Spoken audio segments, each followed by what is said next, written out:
This is a vibrant and busy time at First Unitarian Universalist Church of Austin. So before we formally begin our worship service, we invite you to lend your attention to a few brief announcements that will let you know about some ways you can get more involved in the life of this wonderful church. Climate Justice September theme for this week is Talk About the Climate. Our country's top scientist communicator, Dr. Catherine Hayhoe, tells us talking about the climate is the most important thing you can do for the climate. Our minds have barriers to even thinking about the climate crisis. Simply talking about the climate is important, but learn how to most effectively talk about the climate in a class at 12:30 in room 13. Also keep writing those postcards. First UU has been awesome. Members have already written several thousand postcards. We'll be in House and Hall from 12 to 1, as will the UU the Vote postcard writing project. Children and youth RE classes from pre-K through 12th grade began last week. Classes will be held Sunday mornings from 10 to 10:50. If your children participate in RE programming, Sunday morning classes, playground time, or OWL, please register for the upcoming 2024-25 school year. Even if you registered before, we want to have the most current information possible. Register on the Church Center app or at austinuu.org. The Break Barriers Build Believe workshop. All congregants are encouraged to attend the B4 workshop that is part of the search process for our new co-minister. The workshop will be held in person on Saturday, October 5th from 9:30 to 2:30 p.m. here at First UU. Lunch will be provided. You're also invited to fill out a B4 pre-workshop survey, which you can find in the weekly e-newsletter. Now let all of us who have gathered in beloved community, whether in virtual space or in person, join our spirits in worship together.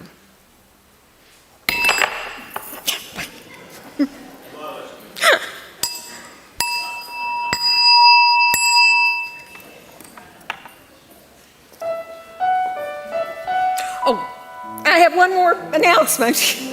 Sorry. I always get nervous when I have to ring this thing.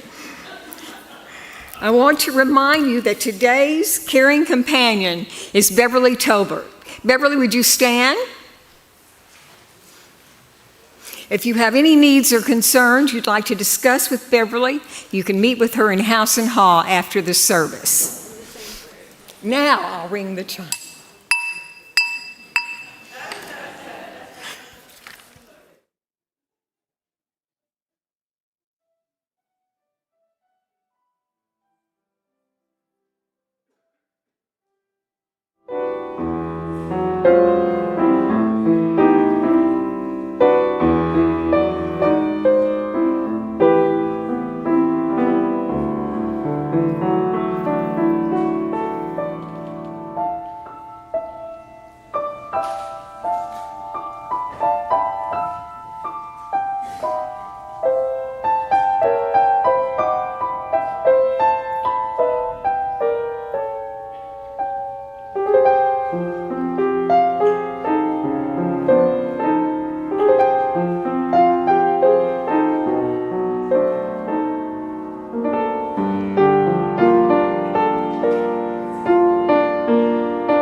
Good morning. Whether you are joining us online or here in the sanctuary, welcome to First UU Church of Austin. We are a spiritual community dedicated to a free and responsible search for truth, meaning, and beauty. I am the Reverend Michele LaGrave, the co-lead interim minister here. I am a white, queer, disabled, middle-aged woman wearing a deep, dark pink blouse with a rainbow stole. My pronouns are she, her, and it is a joy to be with all of you today. I especially want to welcome you if you are new to the church, if you are joining us remotely, and if you can, please say hello in the comments and let us know from where you are viewing the service. We love seeing how far away people come in from. If you are here in person, please join us for the social hour after worship out in House and Hall. Either way, we invite you to fill out the online visitor form at austinuu.org. You simply click on worship, which will then show you a link to the form. We would really love to get to know you better. Whoever you are, wherever you come from, wherever you find yourself on your life's journey, whichever your pronouns, whatever your abilities or disabilities, whether you've walked in or rolled in or joined in, whichever cultures you belong to, whomever you love, you are welcome here. You belong here. We come from a long tradition of seeing a spark of the divine in every person. It's in this tradition, this living tradition, that I invite you to greet the holy among us today, either in the comments or by turning to those around you.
Good morning again.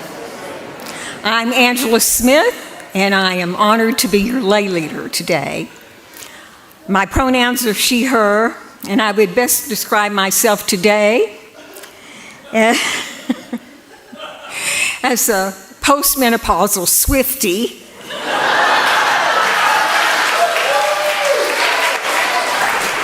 Itching to vote. Meow. Now, will you join me, please, in the wording of the words for the lighting of the chalice? This is the flame we hold in our hearts as we strive for justice for everyone. This is the light we shine upon systems of oppression until they are no more. This is the warmth we share with one another as our struggle becomes our salvation.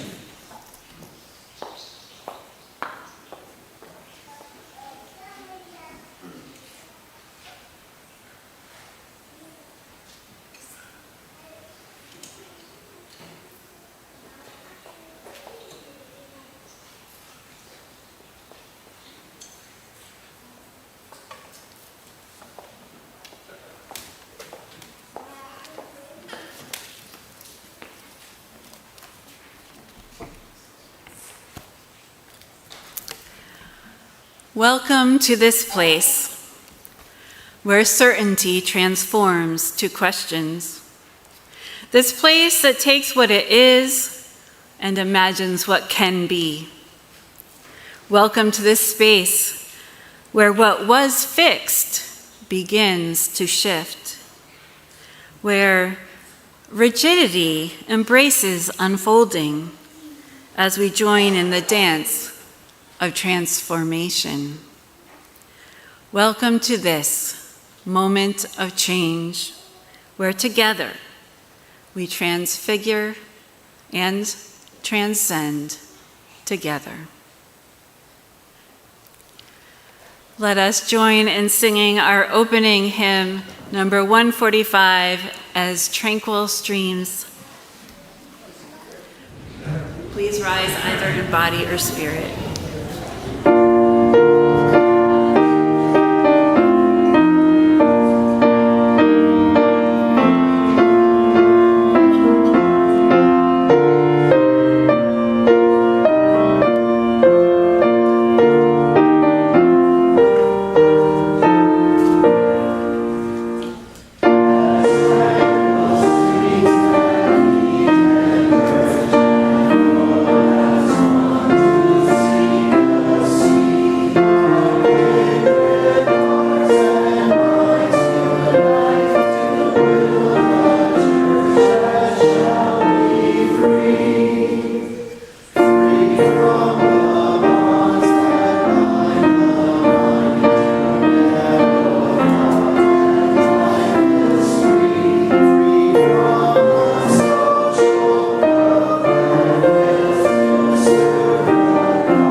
One of the things that binds First UU together as a religious community is that the congregation has a common purpose. For First Unitarian Universalist Church of Austin, that common purpose is our mission. The congregation wrote it together and put it on the wall in the sanctuary. Every Sunday, church participants say it together so that we more readily could carry it with us in our hearts throughout the week. So let us say it together now. Together we nourish souls, transform lives, and do justice to build the beloved community.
time in our service.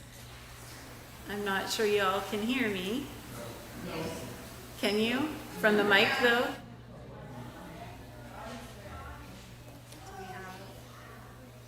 It's on my end.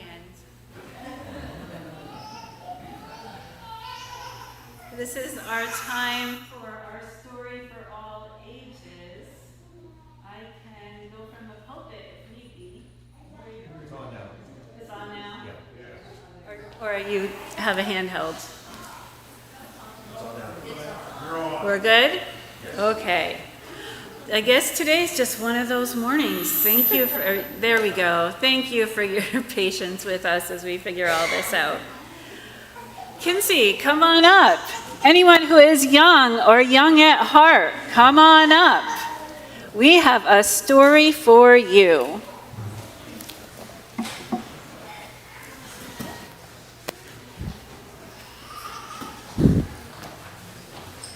Our story this morning is called Grandma's Attic, and it is about a woman who is a grandmother and is part of a generation which is often called the silent generation. And her granddaughter, whose name is Casey, and is home from college visiting. And we have some special props that we'll pass around while we show the pictures and you hear the story.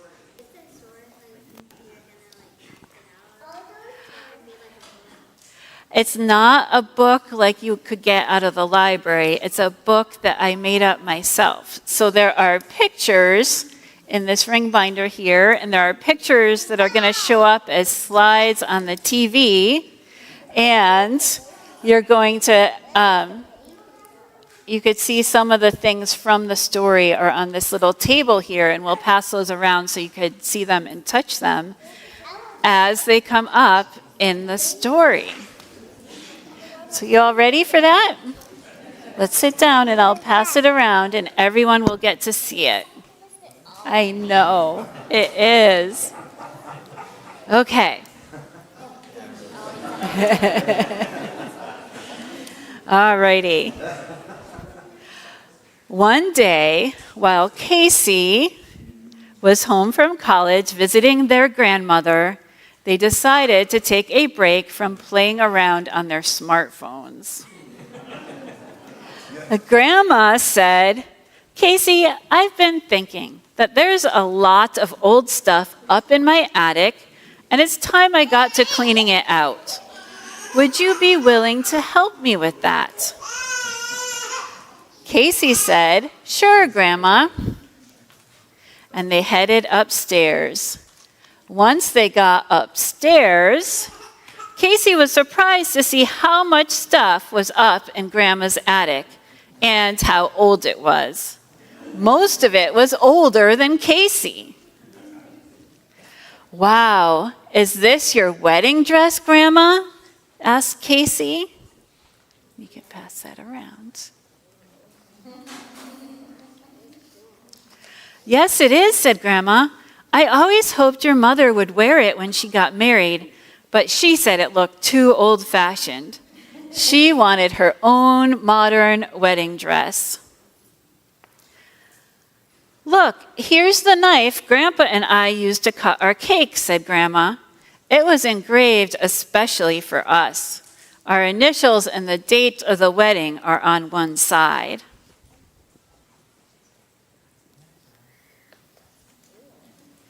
Next, Casey noticed that there was some old recreational equipment.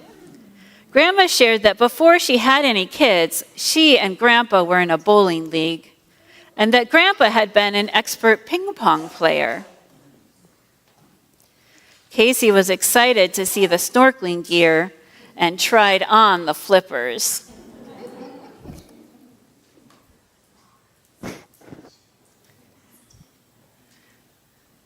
We have to remember that there are people behind us as we are passing things around.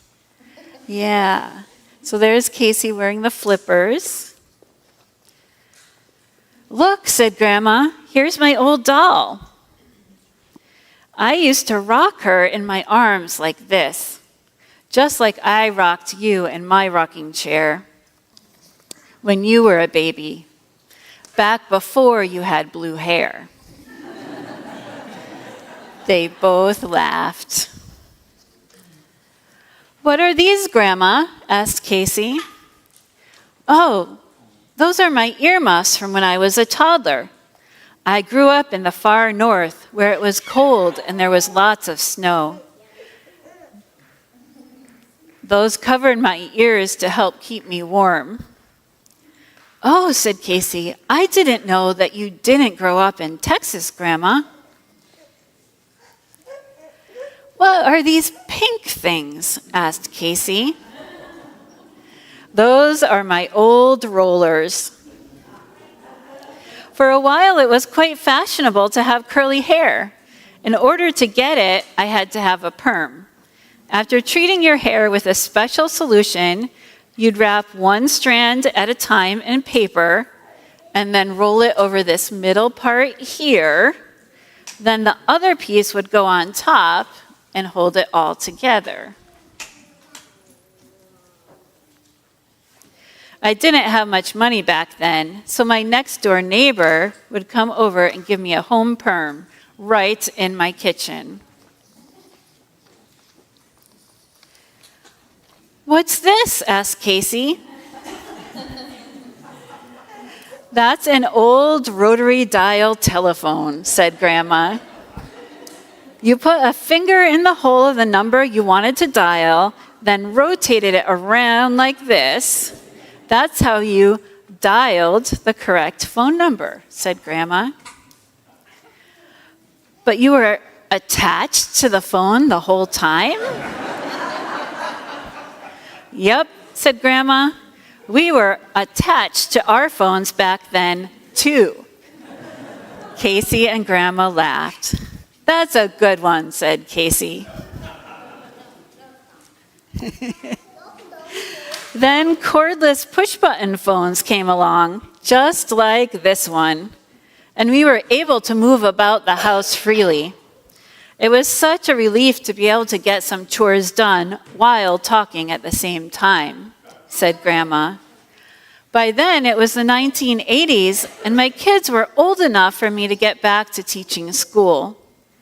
I had a lot to get done between going to work, raising kids, and then also working around the house. Back then, not too many men were helping out with what was called women's work. "Oh, look, it's an old TV," said Casey. "Yes," said Grandma. That was my first color TV set. Before that, all the shows were in black and white. Actually, your mom was young when Grandpa and I bought that." "Wow," said Casey. "I didn't realize Mom was old enough to have had only black and white TV." "What about this, Grandma?" asked Casey. "Oh, that's my father's old radio. I used to listen to a show called The Shadow with my brother. It was about a man who had special hypnotic powers that he used to fight crime, kind of like an early superhero. That was back before we had TV shows to watch. We could only listen to our shows." "Ooh, look, you have some old vinyl, Grandma," said Casey. "Yes, that's all we used to have, long before Spotify or CDs or cassettes or even 8-track tapes," said Grandma. "All of this is so cool, Grandma. You sure have seen a lot of changes over the course of your life so far, haven't you?" "Yes," said Grandma. "I've learned that change is inevitable. Whether it is technology or science or even fashion, everything's changing all the time. If things didn't change, that would mean we humans have stopped growing, stopped evolving, and that's no good.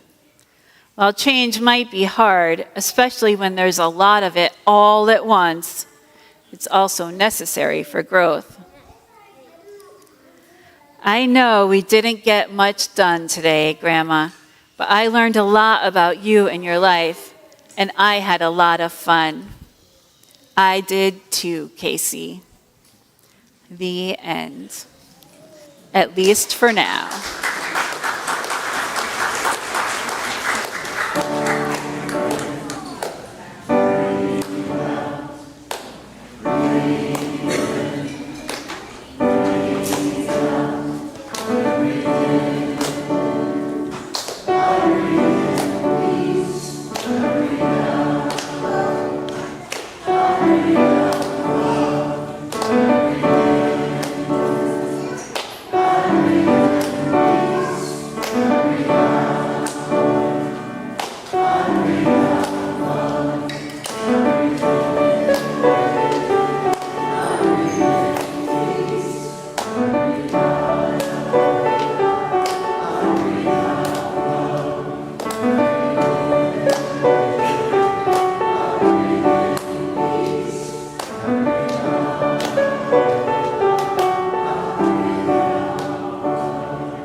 And now I believe we have a special stewardship message.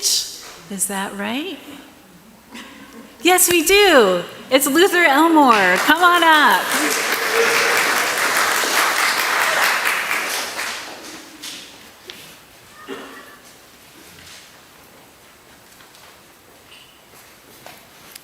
Sorry to frighten you there. I was not in the sanctuary. Hello, my name is Luther Elmore. My pronouns are he and him, and I am happy to share with you why I financially support First UU of Austin. Many of you know my story.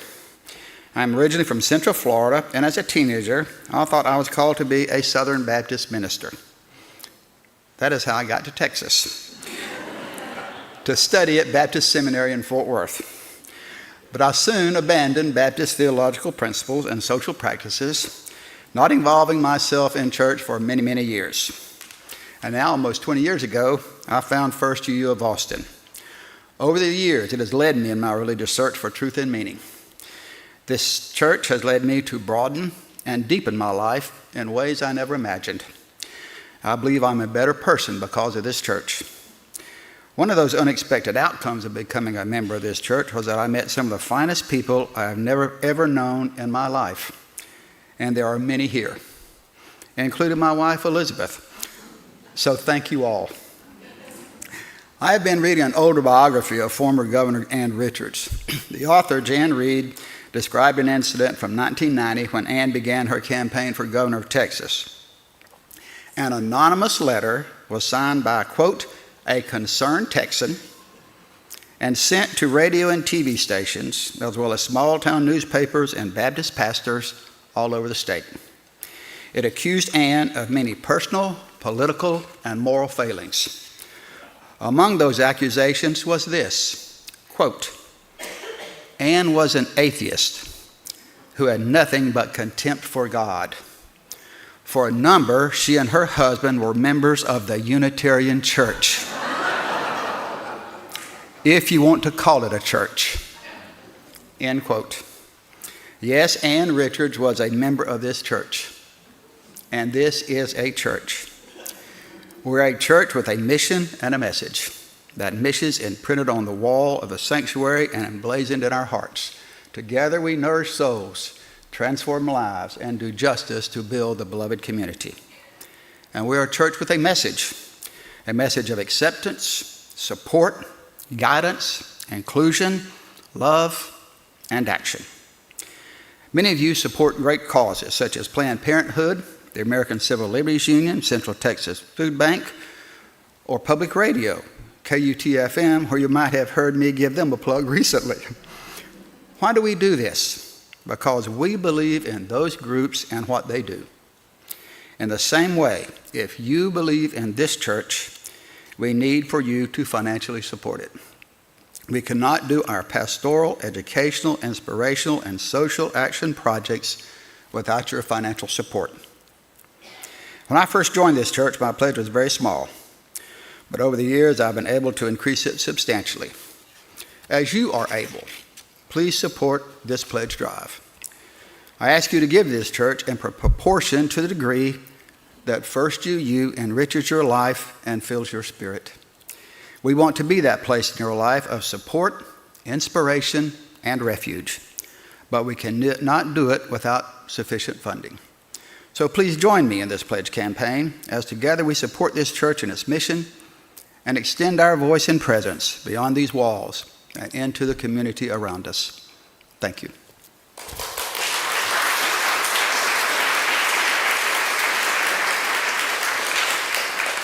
Amen, brother.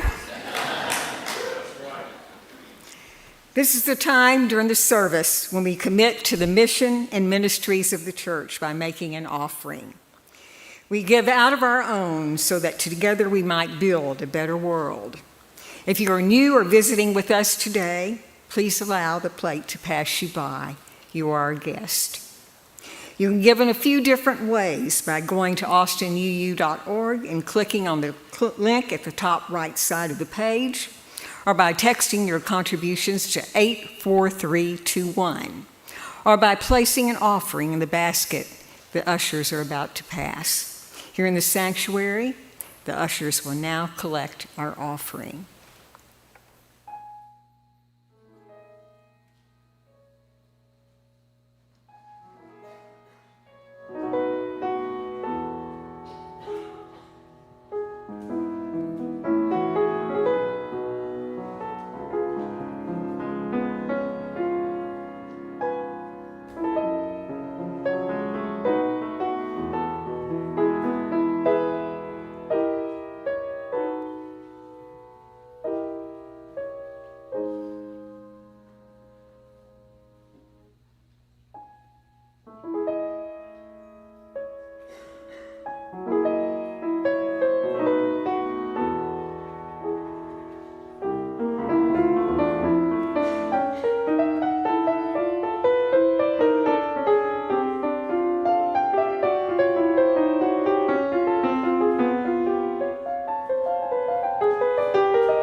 All blessings on your gifts and all blessings on you as givers.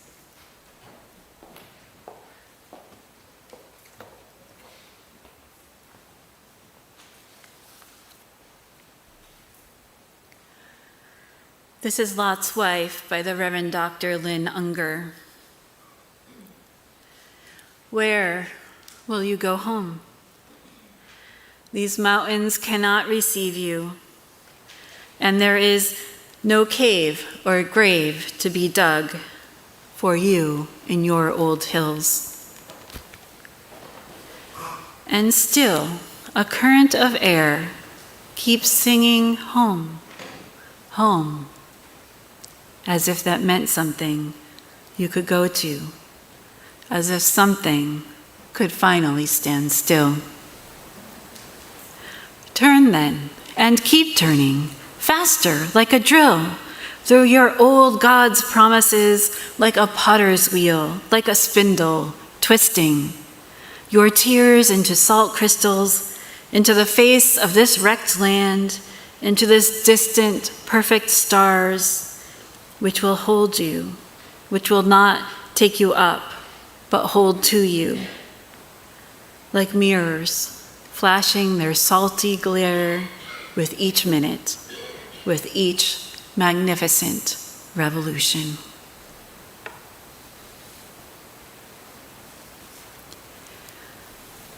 As a reminder today, for those of you who might be seeking some extra caring support, we now have a program of caring companions available in the church. These are people who are very dedicated to supporting all of us in our emotional and spiritual growth by providing a very strong and active listening presence. They went through many, many hours of training in order to do this, and there will be at least one present in the sanctuary after each Sunday's worship service. So that is what we were talking about when we announced that a caring companion will be here in the sanctuary after service, and that will be Beverly Tolbert today. This is the time in our service where we center ourselves together. We breathe together. And breathing together, we sense one another's loving presence.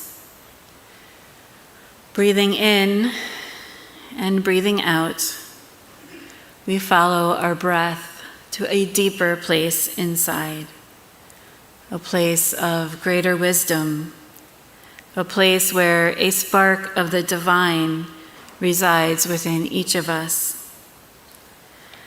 Breathing together, we enter into a time of sacred silence, all the while remembering that nowhere is the world fully silent.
I invite you now to light a candle, if you are so moved.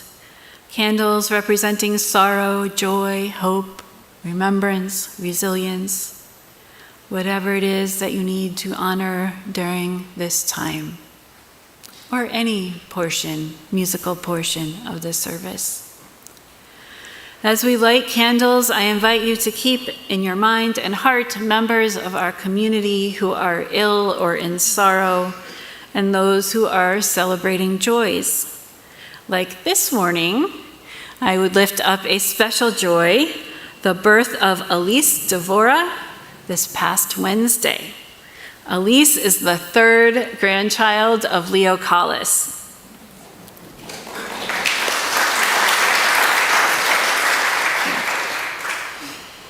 Now, as we move into our candle lighting time, let us hold the silence together throughout.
And now we light one last candle for all those for whom there is no one to light a candle.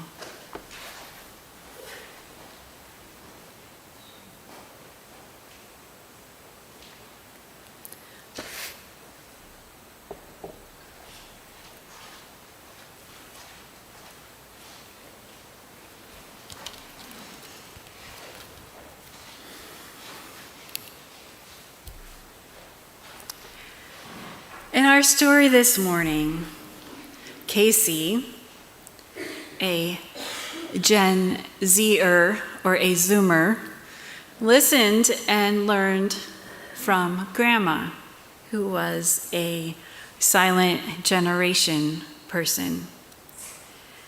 They, that is Casey, learned some lessons about change over time, what to expect, and how best to cope with change. While we didn't go into all the details in the children's aspect this morning, we can imagine how rich and deep those conversations got between Casey and her grandmother. This is often how we think about elders and wisdom, that wisdom is passed down from older generations to younger generations. And all that is true. It is so true and so important. We younger generations need to remember to ask questions, to ask for stories, to listen. Our elders need to remember to share their stories with us. And it's not the only way that we learn wisdom.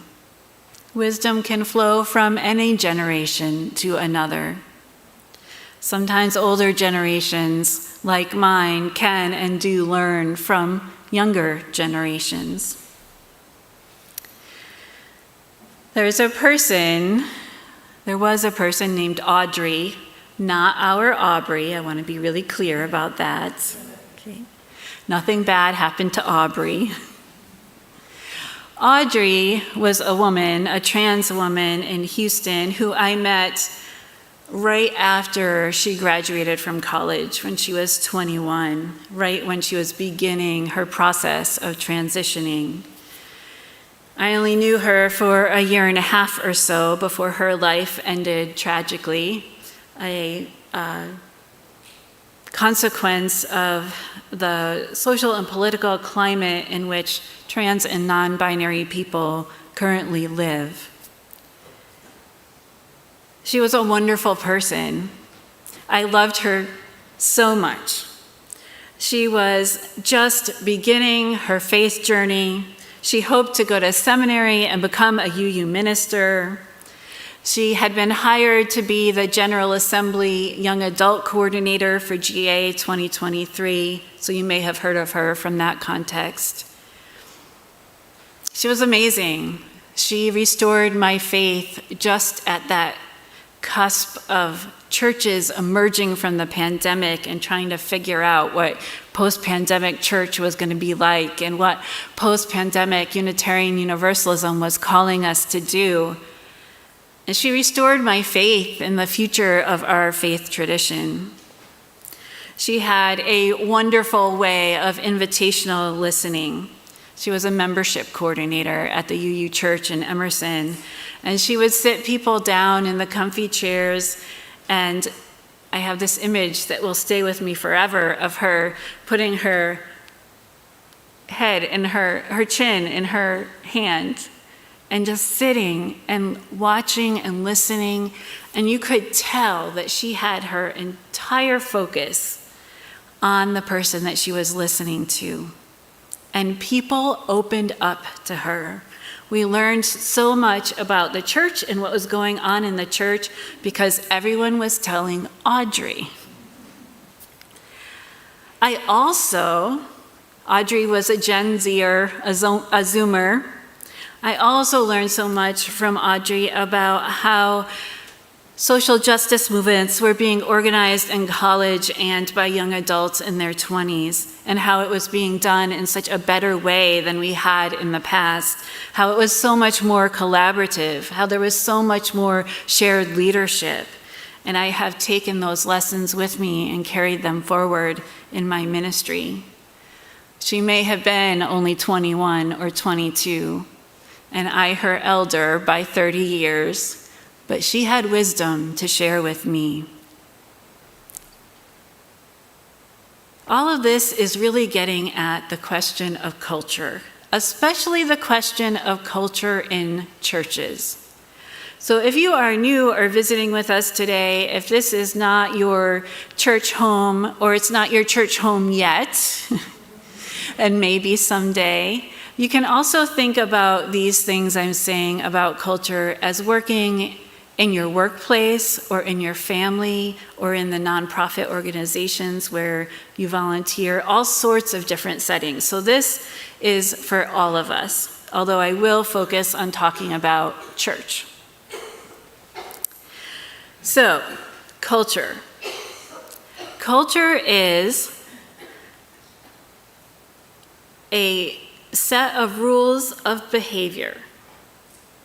That's the simplest definition, a set of rules of behavior. Those rules of behavior might be unwritten, they might be written down somewhere, and there are a group of people that share those rules of behavior.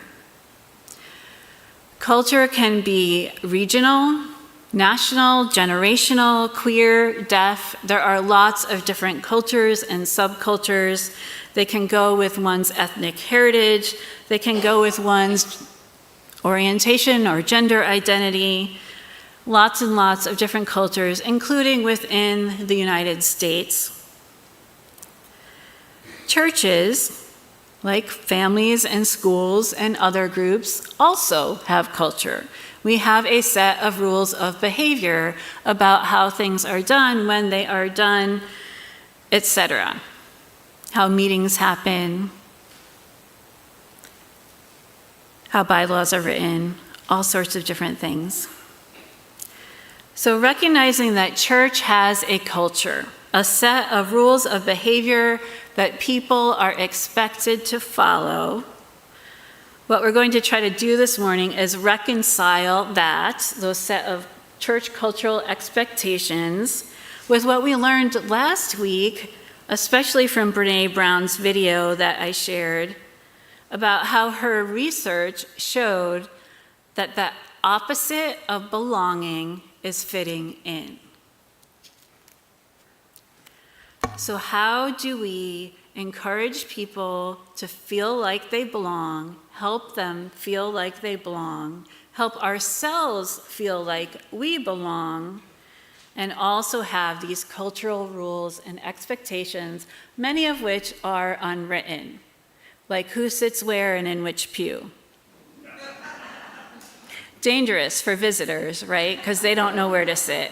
No clue whose pew is whose. And sometimes, I don't know if this happens in Texas, but I did serve I served churches that were hundreds and hundreds of years old when I was in New England, and I had people whose families sat in the same pews for the last couple hundred years. Honest. So if we are to build beloved community where more and more people can feel like they belong, we also need to take care that we are not expecting all the different kinds of people that we want to feel welcome here, that we want to feel like they belong here, or not even just new people, but the people who are already here wanting to feel more like they really do belong here, because both are true.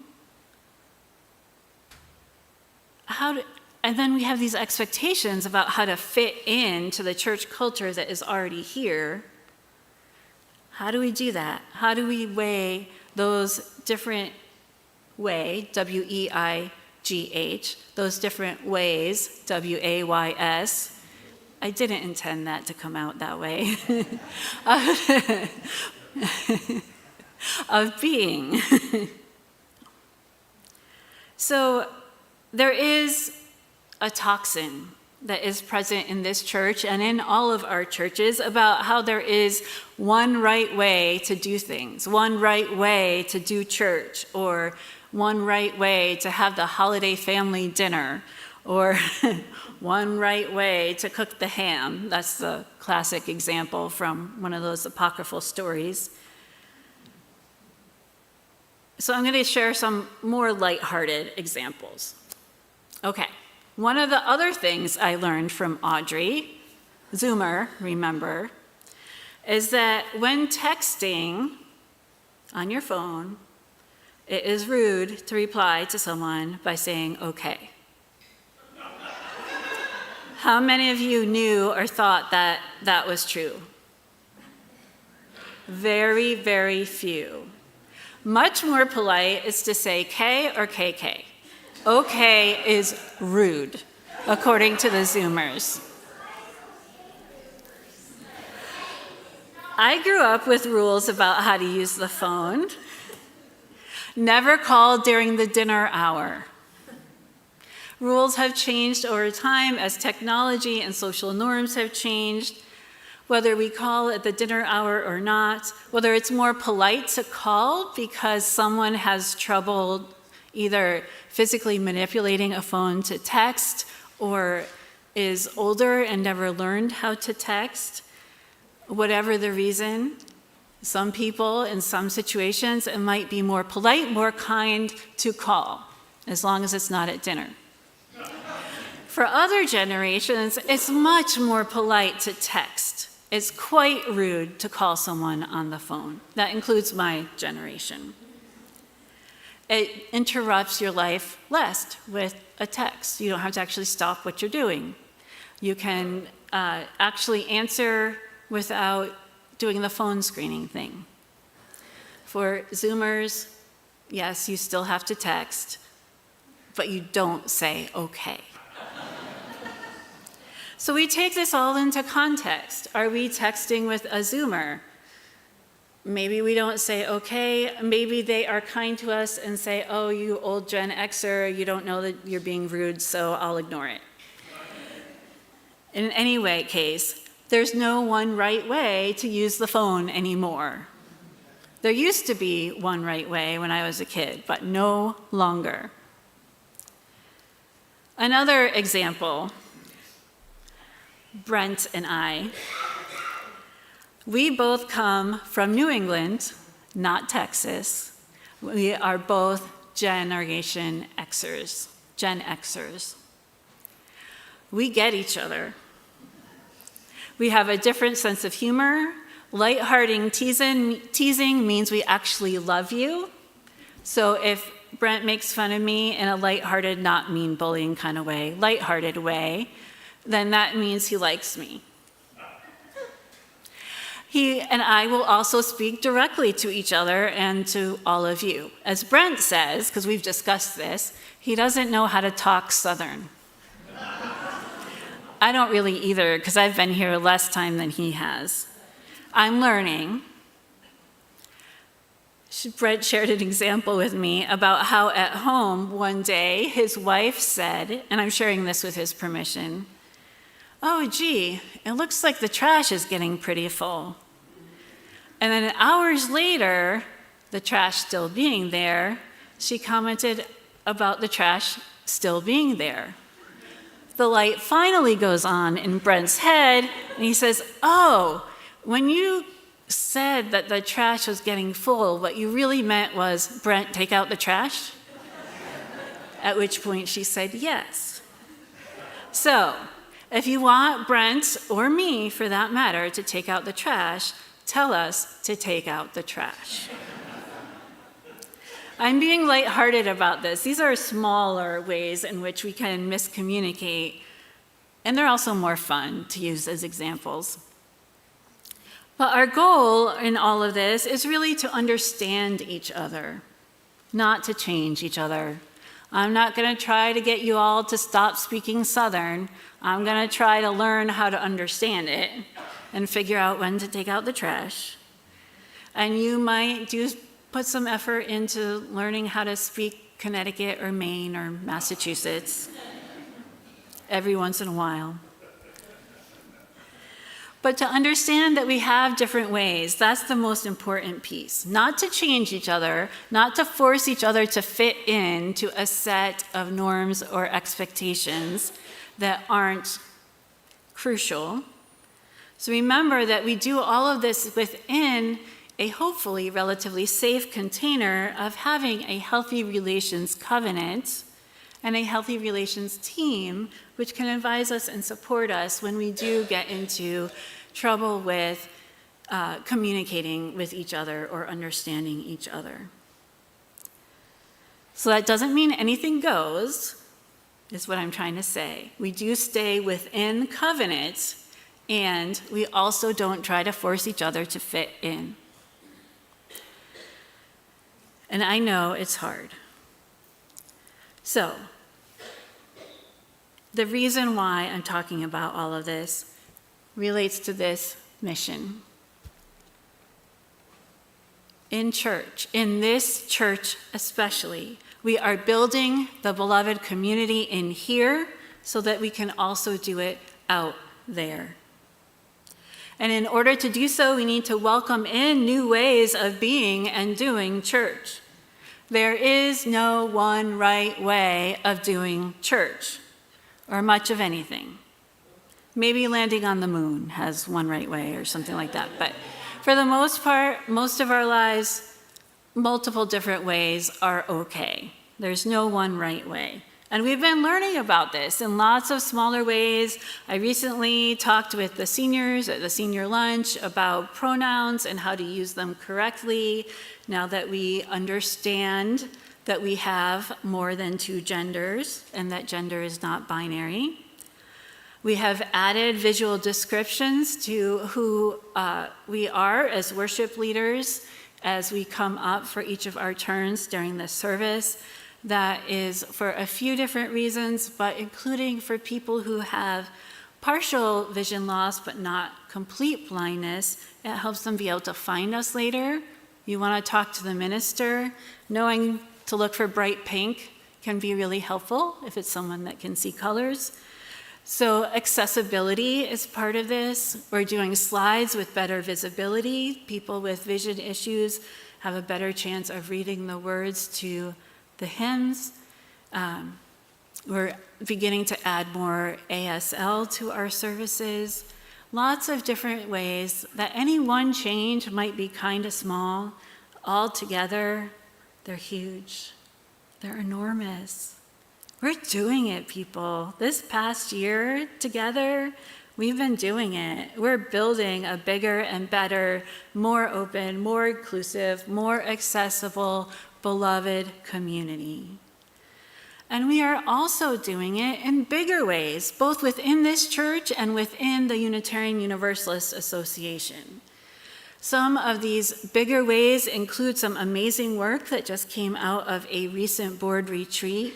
We're going to be working on some of the ways to dismantle white supremacy culture by changing the way that we do our monitoring reports, focusing more on qualitative reporting than quantitative reporting. We, both here and in the UUA, are working on changing our bylaws and policies using simpler language so that more people can understand, so that more people can understand how a congregational meeting is run, so that they can better participate, have a chance of participating. Let's face it. Back in the day when we were super, super strict with Robert's rules, you had to study it. You really had to study it. If you wanted to get up and make a change or do something effectively in a meeting, it took a lot of work and a lot of intelligence. Now we're making it simpler so more people can participate in democratic systems and in church polity. So remember, it's not just here in church that we're doing this, we're also doing it at home, in our marriages, in our workplaces. Think about how two people get married from two different families of origin. You have to figure out all sorts of things, like whether to put the toothpaste cap on, which direction the toilet paper goes, how to spend your holidays. Culture is little tiny things that are unwritten all over the place, as well as the big, humongous things that can really break our relationships in half. So part of building this beloved community is about learning all of these, maybe not every single one, but learning a lot more of these different ways of being and doing so that all can belong. And today we're focusing on multi-generational culture. Church now has 6 adult generations. 6 different adult cultures about the best or right way to do church. 6. We have the greatest generation, who are the oldest members of our congregation in their upper 90s, but they're still here. We have the silent generation. Those are the folks who grew up during the Depression and who fought in World War II, who tend to be pretty traditional and conservative when it comes to finances. They're very much institutionalists. We have the baby boomer generation who followed the few civil rights leaders who weren't all that silent in the silent generation, like the Reverend Dr. Martin Luther King Jr. was a silent generation exception, but was followed by lots and lots of baby boomers, right? Baby boomers who did all of this work around civil rights, and there was a lot of civil unrest, and then paradoxically, to my Gen X mind, went ahead and created the workaholic culture of the 80s. Still working on that. Still working on understanding y'all. But I'm working on it. Then we have Gen X, who, unlike the free love that the baby boomers experienced, came of age during the AIDS epidemic and learned that sex was kind of like playing Russian roulette and was a potential death sentence.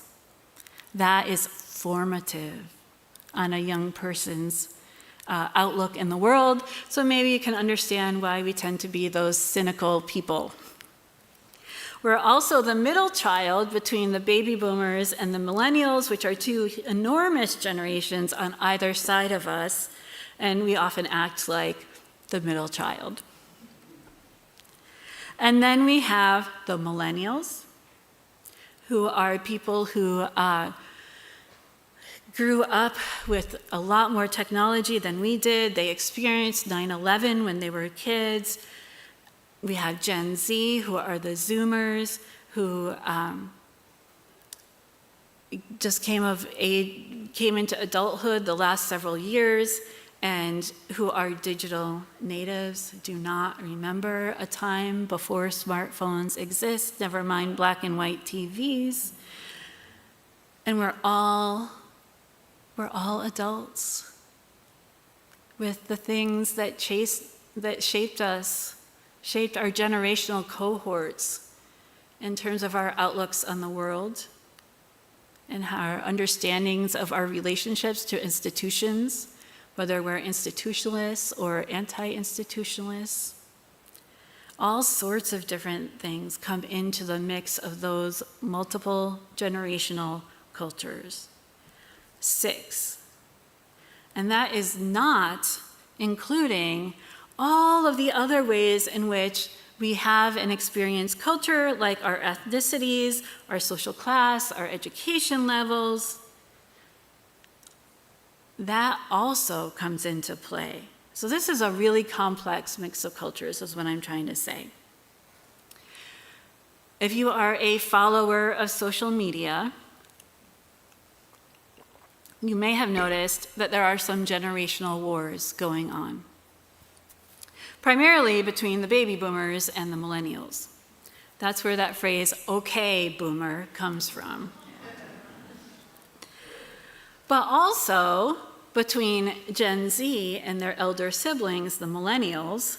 The most recent thing is tearing apart their method of decorating in what they call millennial gray, which the millennials say is a reaction to the baby boomers' way too bright, chaotic colors of their childhood, that they need something calmer, like plain old gray. There's also, this is one of my favorites, a fight about how to make the bed. Have you all heard this one? So baby boomers, greatest generation, silent generation, all make the bed with a bottom sheet and a top sheet, and then maybe a blanket, comforter, whatever on top of all that. If you're a millennial or a Zoomer, you're most likely not using the top sheet. And this really upsets the boomers. Really upsets them. Gen X could go either way. Sometimes we do, sometimes we don't. Being the middle child, we are often forgotten, and somehow nobody's making fun of us in social media because they don't remember we exist. But in any case, I'm being lighthearted and fun about it, and it's also serious, right? All these things come into play in our church life. If we can't figure out how to use the phone, if we don't know what the rules are for how to use the phone, or email, or text, how do we communicate with each other in church when we have so many ways of communicating? I think what we really need to do is learn about and understand each other and our various cultures that we come from. We need to be curious about each other. Take away the pressure to fit in, the pressure to do church or whatever else it is, the way that it has always been done, which is a myth anyway, but still persists. I promised you the offering plate story today, so I'm wrapping up, and here's the offering plate story. When I was a kid, I loved church. I grew up in a very liberal congregational UCC church. We had the choirs, the adult choirs, the kid choirs, the youth choirs, the handbell choirs. We had the robes, not just for the ministers, but all of the different choirs. We had gloves for the handbells. We did New England church. And we had holy, holy, holy, and joyful, joyful, we adore thee. Big, huge, joyful organ music with these long processions and robes and pageantry, and we were relatively low church compared to the Catholics. But I loved it. I loved it. And there were so many rules that went along with it, including, and you had to learn this before confirmation, how to pass the church offering plate correctly. none of this willy-nilly stuff that we do here. The usher hands it to you on the end of the row. You pass the plate all the way down to the end of your own pew without putting any money or envelopes or anything in it. That would be rude. It has to go all the way down. Then the first person at the end of the pew puts their money in. As it comes back, that's when you get to give your money to the church. And only then. We can adjust and learn new ways, like Brent is helping us learn today. You may have noticed during our candle lighting music that he had some new ways of using his voice. So he's gonna demonstrate for us quickly, right? So here is the old traditional way of using one's voice. Spirit of life, come unto me. And here is the new, modern, weird, because we're in Austin, way of using one's voice as a vocoder.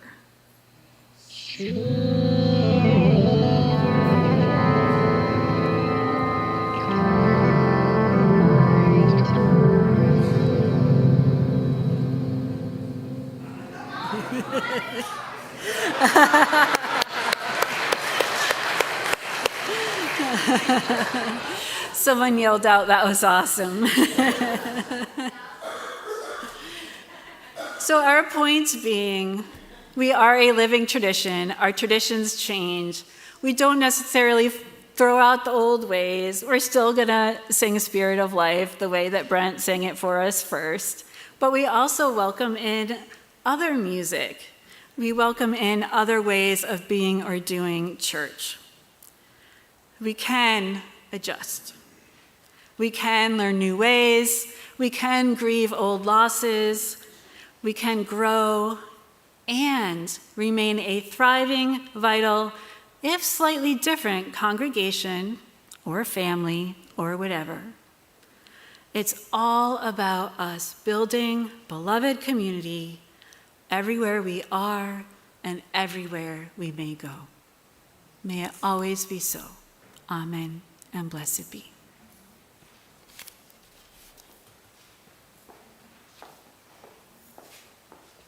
This baby boomer now invites you to rise in either body or spirit to sing our closing hymn, number 1023, Building Bridges.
Join me now in reading the words for extinguishing the chalice.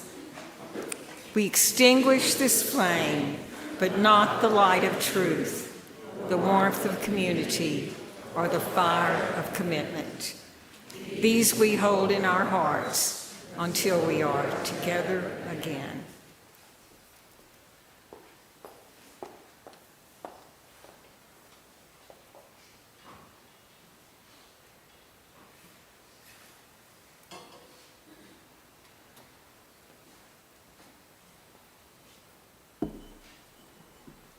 Our closing words come from Eric Williams. Blessed is the path on which you travel. Blessed is the body that carries you upon it. Blessed is your heart that has heard the call. Blessed is your mind that discerns the way. Blessed is the gift that you will receive by going. Truly blessed is the gift that you will become on the journey. May you go forth in peace. Amen, and blessed be.